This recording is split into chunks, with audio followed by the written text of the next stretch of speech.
స్వాగతం। ఎస్సీ/ఎస్టీ రిజర్వేషన్లలో వర్గీకరణపై సుప్రీంకోర్టు ఇచ్చిన తీర్పును ముఖ్యమంత్రి శ్రీ రేవంత్ రెడ్డి స్వాగతించారు। తీర్పు వెలువరించిన రాజ్యాంగం ధర్మాసనానికి మనస్ఫూర్తిగా కృతజ్ఞతలు తెలియజేశారు। విద్య, ఉద్యోగ, ఇతర రంగాల్లో ఉపకులాలకు ప్రయోజనం చేకూరేలా ఎస్సీ/ఎస్టీ రిజర్వేషన్లను వర్గీకరించే అధికారం రాష్ట్ర ప్రభుత్వాలకు ఉంటుందంటూ అత్యున్నత న్యాయస్థానం తీర్పు చెప్పిన నేపథ్యంలో గురువారం శాసనసభ వేదికగా ముఖ్యమంత్రి కీలక ప్రకటన చేశారు। సుప్రీంకోర్టు తీర్పుకు అనుగుణంగా ఏబిసిడి వర్గీకరణ అమలుపై అన్ని రాష్ట్రాల కంటే ముందుగా తెలంగాణ ప్రభుత్వం నిర్ణయం తీసుకుంటుందని ముఖ్యమంత్రి స్పష్టం చేశారు। ప్రస్తుతం రాష్ట్రంలో కొనసాగుతున్న ఉద్యోగ నియామకాల ప్రక్రియలో కూడా మాదిగ ఉపకులాలకు రిజర్వేషన్లు అమలు చేసేందుకు చర్యలు చేపడతామని, అవసరమైతే ఆర్డినెన్స్ తీసుకొస్తామని సీఎం తెలిపారు। ప్రజా ప్రభుత్వం ఏర్పడిన వెంటనే రిజర్వేషన్ల వర్గీకరణ అంశంపై 2023 డిసెంబర్ 23న ఉప ముఖ్యమంత్రి మల్లు భట్టి విక్రమార్క, మంత్రివర్యులు దామోదర రాజనరసింహ అడ్వకేట్ జనరల్ ఢిల్లీకి వెళ్లి సుప్రీంకోర్టులో ఈ కేసు విజయవంతమయ్యేందుకు అవసరమైన చర్యలు తీసుకున్నట్లుగా ఈ సందర్భంగా ముఖ్యమంత్రి గుర్తు చేశారు। రిజర్వేషన్లలో ఏబిసిడి వర్గీకరణ కోసం వాళ్ళు పోరాటాలు చేస్తున్నారు।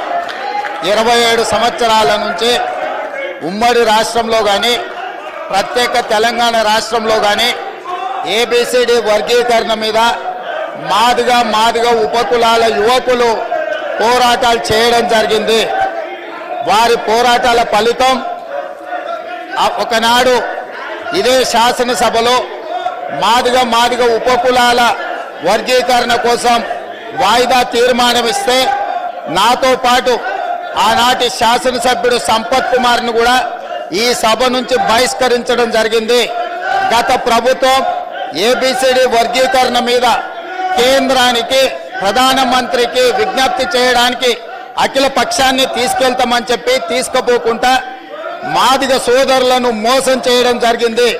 కానీ డిసెంబర్ 3, 2023 నాడు ప్రజాప్రభుత్వం బాధ్యత తీసుకున్న తర్వాత తక్షణమే మా ఉప ముఖ్యమంత్రి గారి సూచన మేరకు మాజీ ఉప ముఖ్యమంత్రి, ప్రస్తుత మంత్రి దామోదర రాజనరసింహ గారి నేతృత్వంలో మా శాసనసభ్యులందరినీ, అడ్వకేట్ జనరల్ ని ఢిల్లీకి సుప్రీంకోర్టుకు పంపించి న్యాయ కోవిధులతో చర్చించి సుప్రీంకోర్టులో బలమైన వాదనను తెలంగాణ రాష్ట్ర ప్రభుత్వం, కాంగ్రెస్ ప్రభుత్వం వినిపించడంతో ఈనాడు సుప్రీంకోర్టు మాదిగ ఉపకులాల వర్గీకరణకు అనుకూలమైన తీర్పునివ్వడం జరిగింది।